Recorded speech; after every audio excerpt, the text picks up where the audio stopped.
go ahead and get started so the folks on Facebook don't go, what the heck are they talking about? Well, they might say that when I'm talking, I don't know. But today we're here for mindful leadership tips with Kaisha McCrea, not organic chemistry. I've been really enjoying saying that every single time because in undergrad, people get such fear with organic chemistry. It's the most dreaded course in undergrad. It is. If you could go to the next slide, Kaisha, so we could say the oath.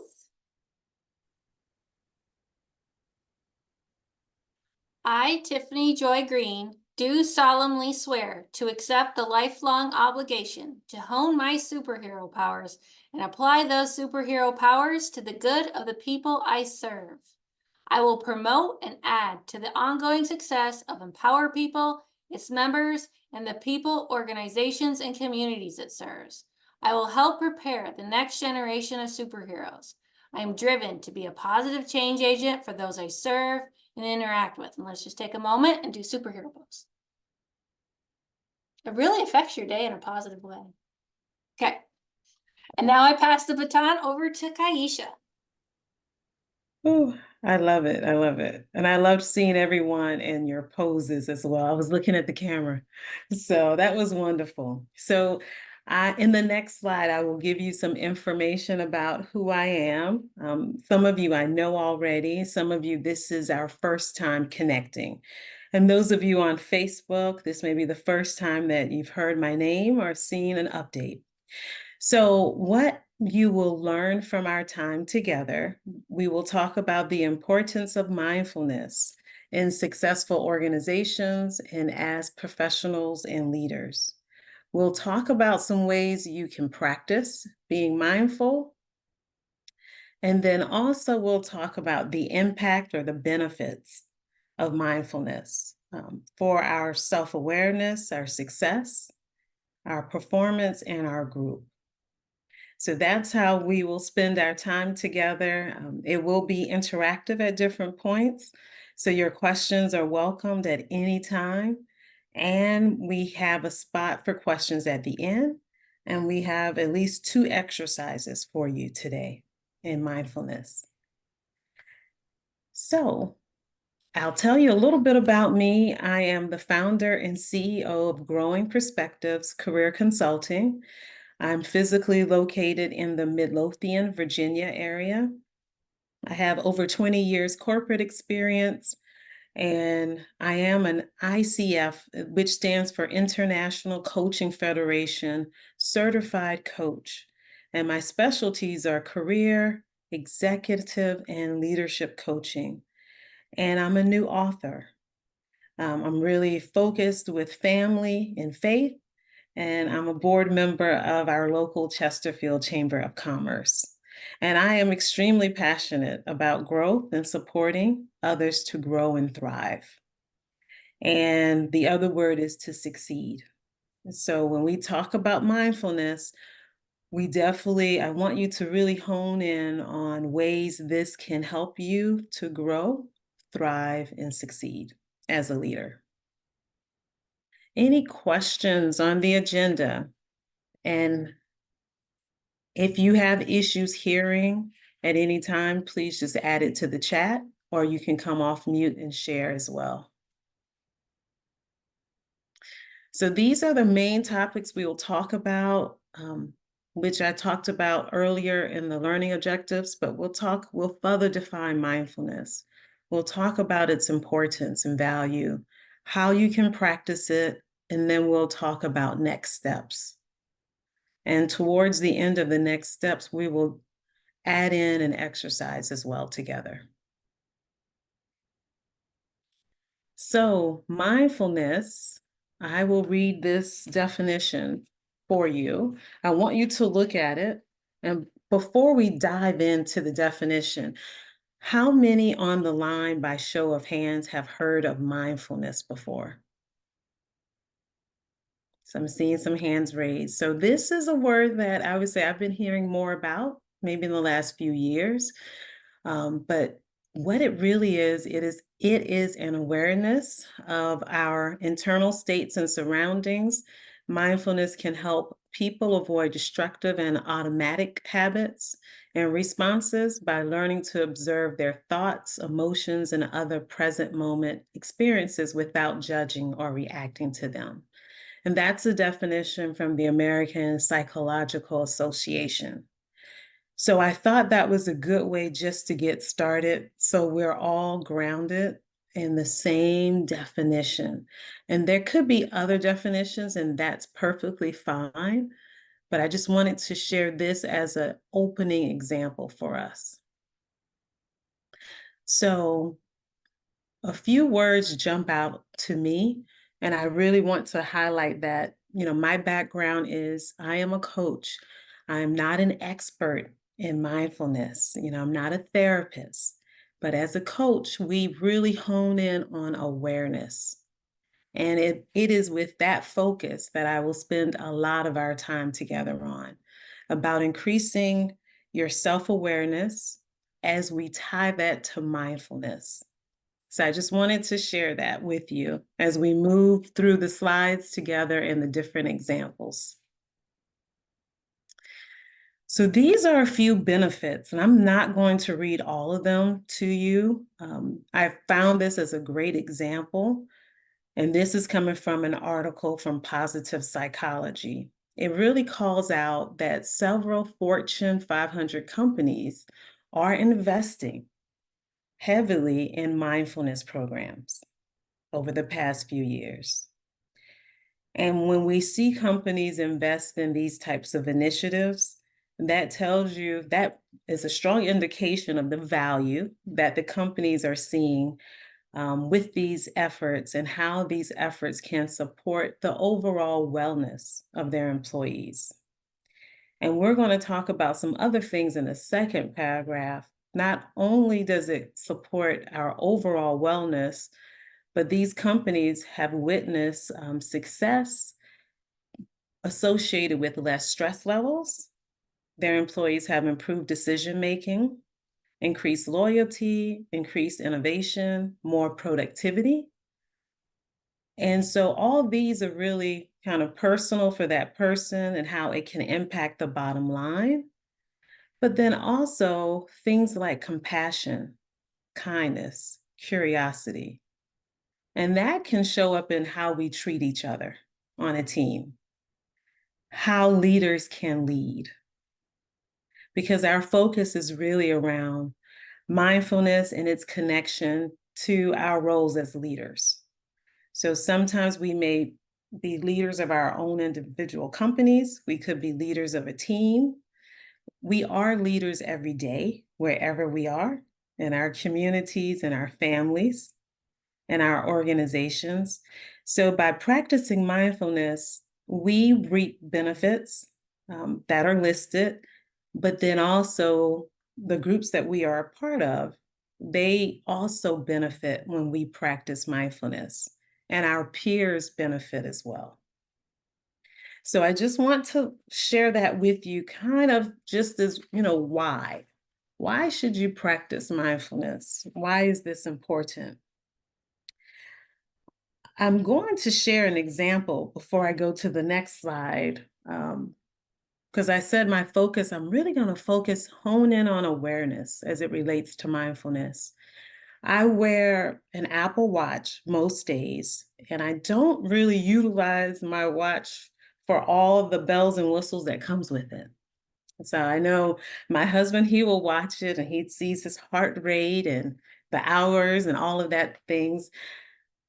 I don't use it typically for all those functions, for the bodily responses. But not long ago, this week, I saw a message and it said that my heart rate was higher at a seating or resting position than usual. And I thought, that's unusual. So I looked at the time, and the timestamp was during a meeting that I was having with a colleague. My stress level was high and my heart rate went up. I wasn't even aware of it. So now that my watch indicated that, I can step back and say, oh, I know what was going on. So I'm more aware of my bodily response in those situations. And now I can step back and realize, okay, that was a pretty stressful situation. How can I handle that moving forward? And the interaction was fine, but personally myself, I didn't realize those responses was going on. So just something as small as understanding what is causing us to become more stressed can help us set back, reflect, and see what could we do differently? What situation drove that response? Becoming more aware. So I'm going to go to the next slide.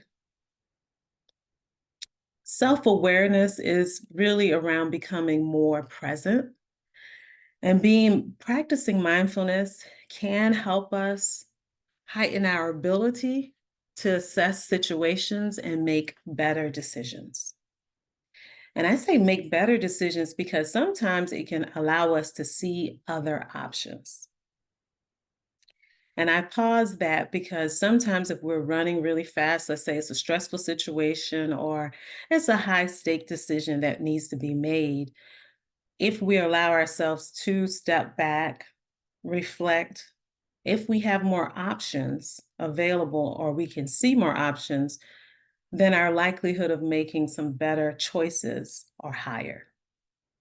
So, we already talked about mindfulness can help reduce stress.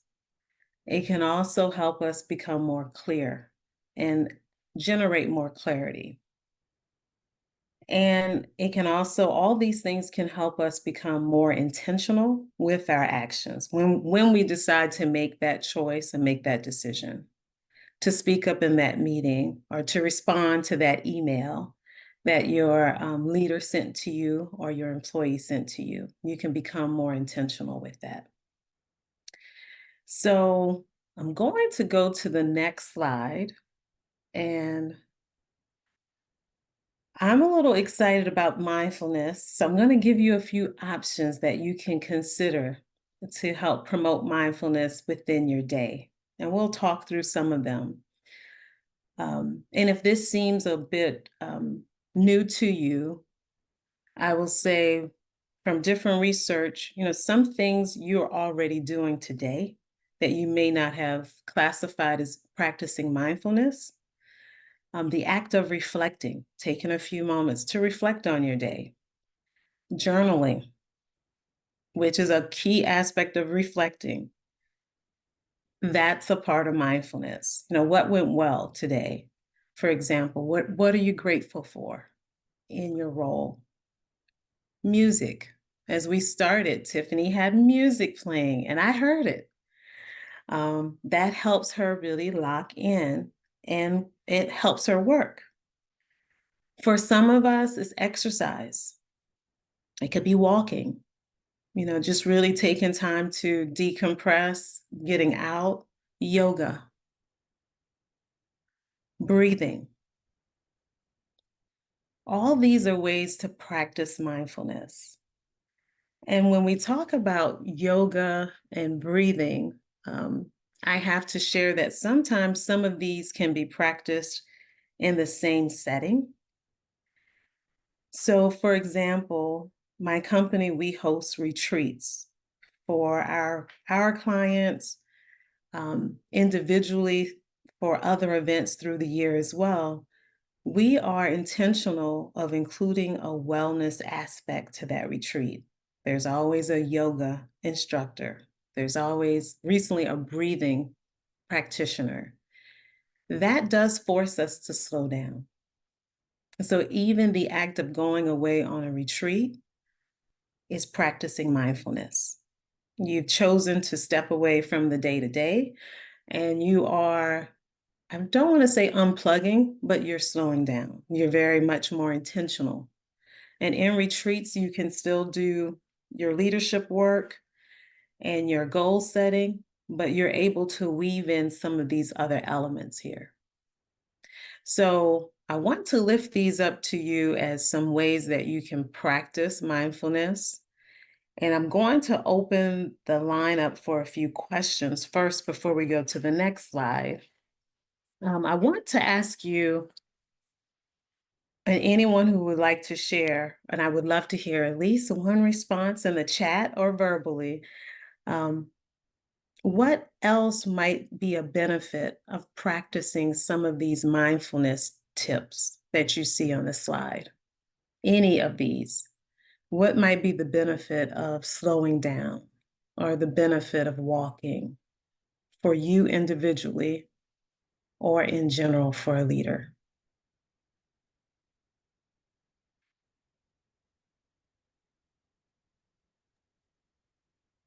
Tiffany?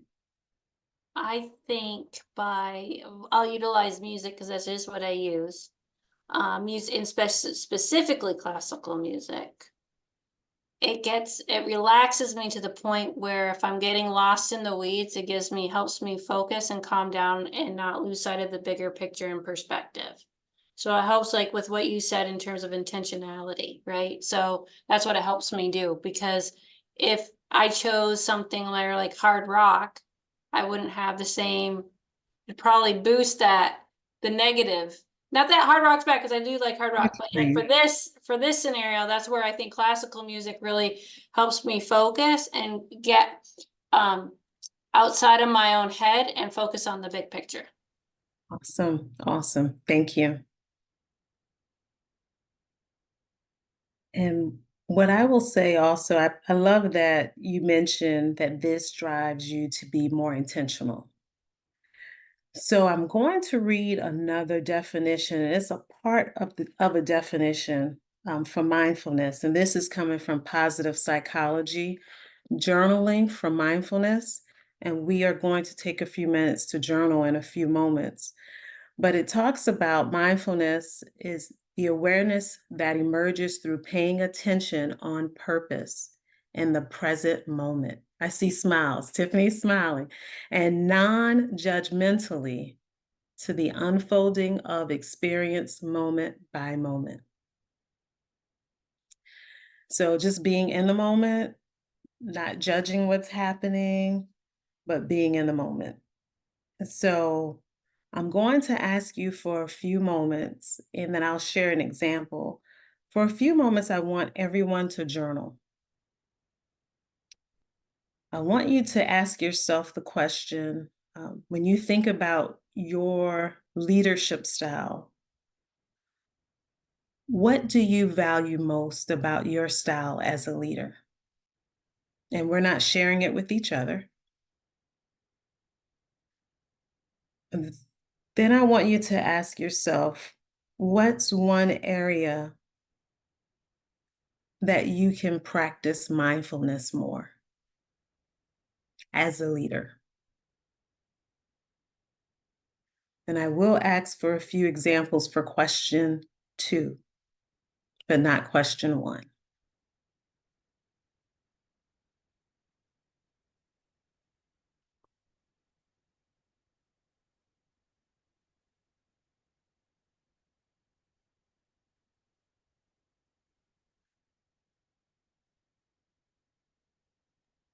And Right. one, Oh, oh, would you mind repeating those two questions one more time? sure. Question number 2, and question number 1 is, what do you identify, and I'm changing it slightly, but for your leadership style, what do you value most in your leadership style? Question 2, where can you practice more mindfulness as a leader?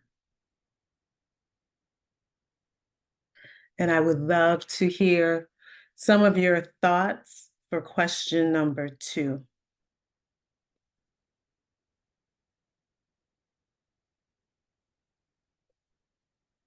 So I'll give you a few minutes.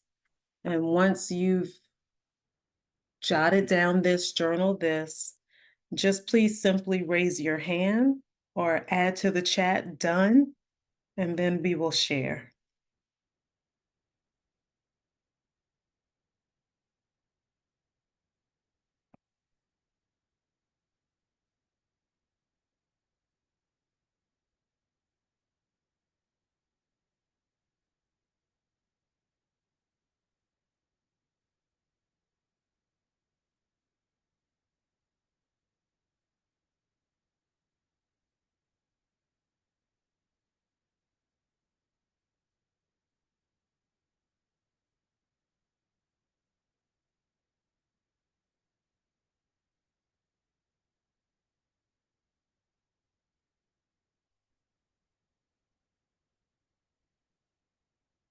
And thank you, Karen. Earlier, she said walking exercise at the beginning of the day sets her up for better success. So thank you for that. And I am going to add to that because I've found that when I'm intentional of doing that, I have more energy throughout the day. I am able to focus better. And I feel like I have poured into myself before I start pouring out to others. So thank you for that, Karen. In reference to pouring into yourself to get a good start to the day, that's how I feel about coffee. I love it, Tiffany. I love it. Thank you, Tiffany. So, is it safe to assume that you have finished your journaling exercise? Because I'm seeing smiles and hot tea from Karen. So, I will ask, volunteers on the line, if you could share your response to number 2 with us. And number 2 is, where can you practice more mindfulness as a leader? So you can share in the chat, you can share verbally, and I will share my example last. I will join in with this exercise also. Okay, Tiffany, Slowing down. say more. It was a little too short, those 2 words. I need just a little bit more. So, I have to be mindful of others, that not everybody operates as quickly and decisively as myself. So I have to take more pauses as I speak, be comfortable with silence, and really working on like even a project or something bigger, just taking a moment and letting others digest what I've said or what's just happened, because I have a tendency to just keep going. Perfect, perfect. Thank you. And I am still here. My camera froze, but I am still here. Can you still hear me okay? Yes, Yes. Okay. So who would like to share next? I can share. Sure. My leadership style is a little bit more of a lead by example. And with that, being more mindful about my actions will help promote that in a better way. Awesome. And repeat that one more time, Karen, for us, please.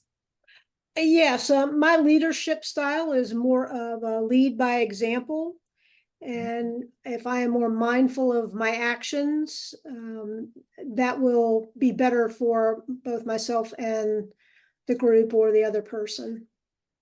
Awesome. Just being very, and I say very intentional, very mindful of what you do, your actions. That's great. Because others are seeing you. Thank you. And I will chime in and I would say for me, I will practice more of, I don't want to say uncovering, but listening to the message behind the message. So sometimes I can hear statements from people, maybe in settings but taking the time to consider non-judgmentally what else might be driving that action or that response. So just really reflecting and taking that in a bit more before making an assumption or before responding. So that's what I will do more of to practice mindfulness as a leader. And because I was reading one, it was a wonderful example from I have 2 examples running through my mind, but sometimes mindfulness can definitely help us not make judgments too quickly on actions that may be occurring or behaviors. It can allow us to step back and reflect. So I must ask everyone on the line, how was this exercise for you, the journaling? How did it feel for you doing this type of exercise?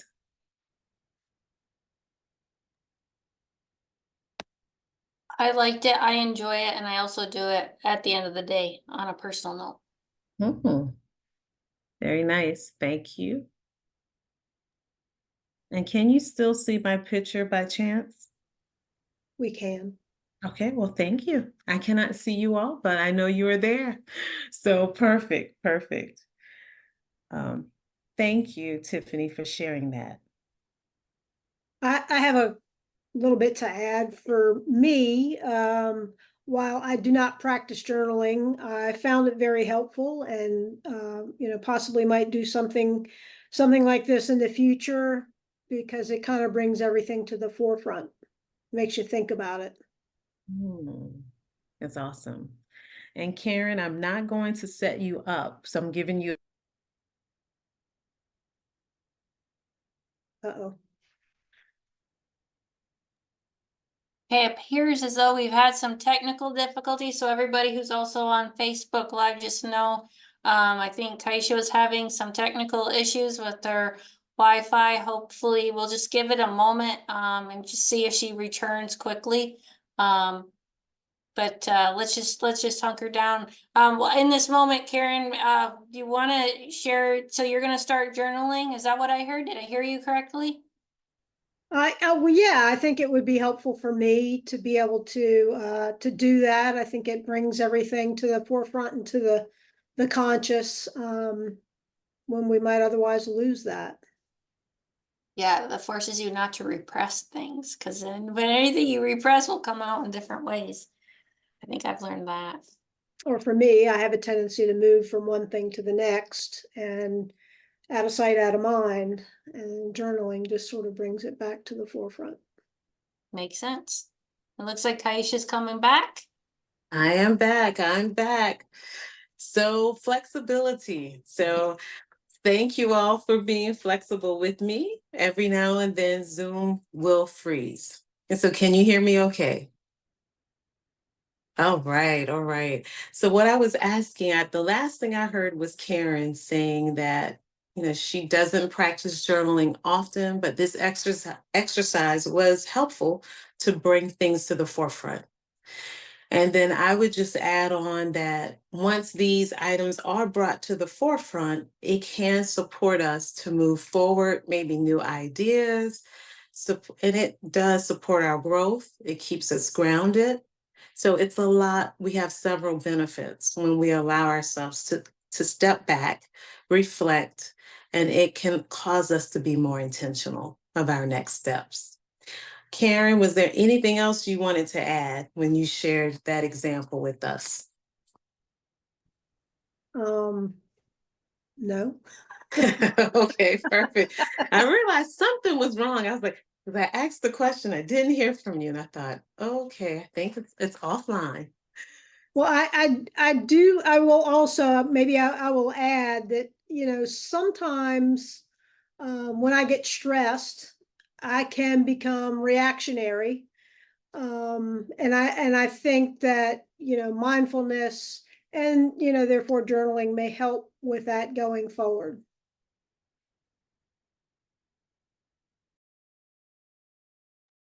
I think you're muted, Kaisha. Yep, thank you. Thank you.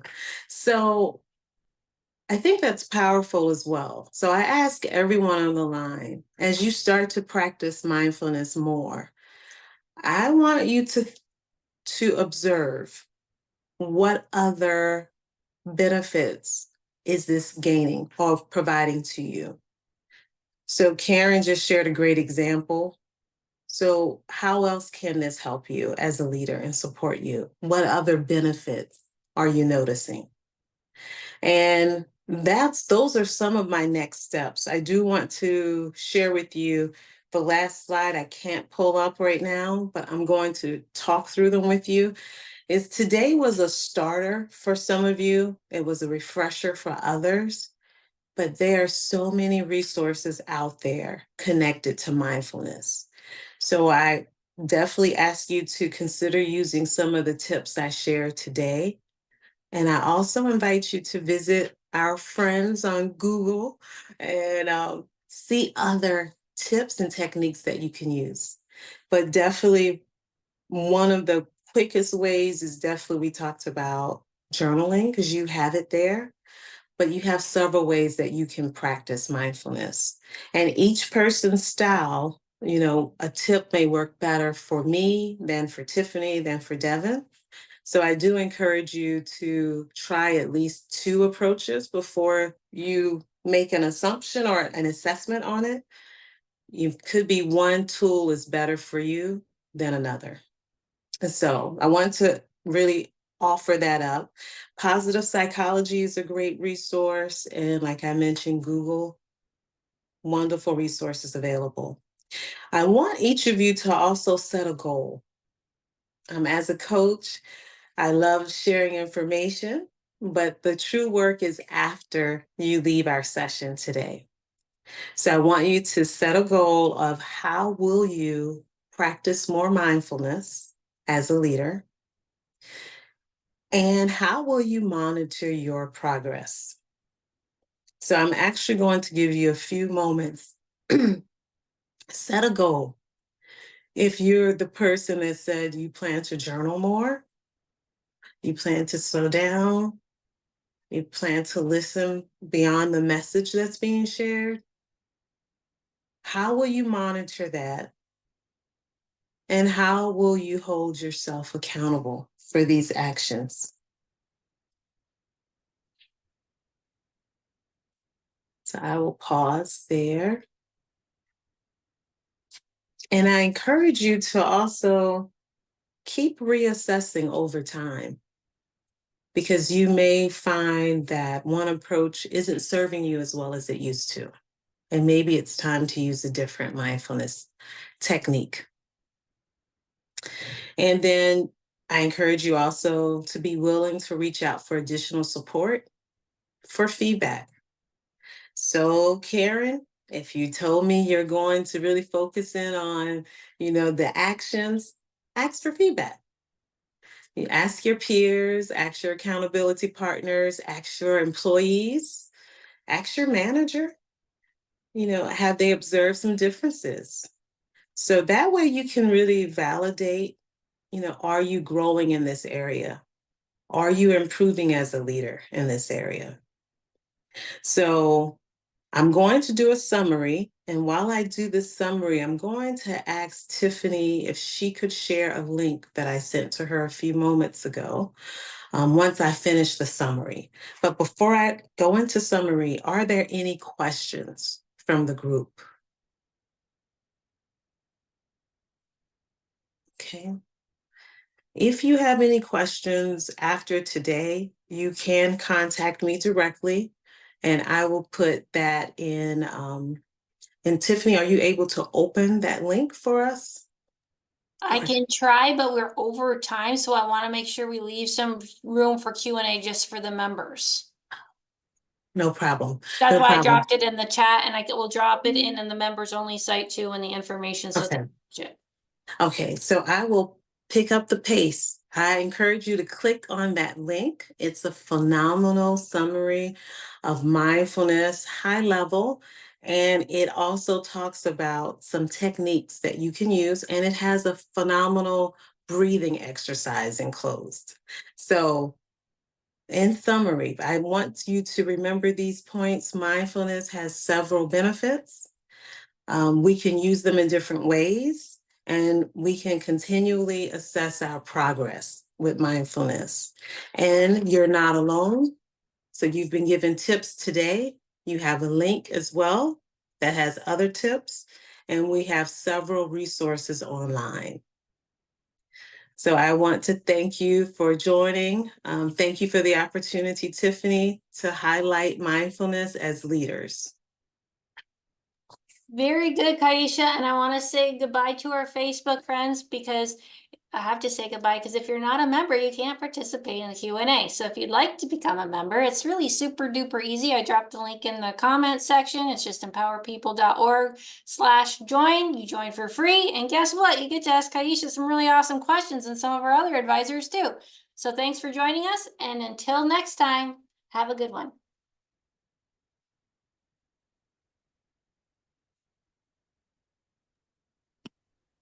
Awesome.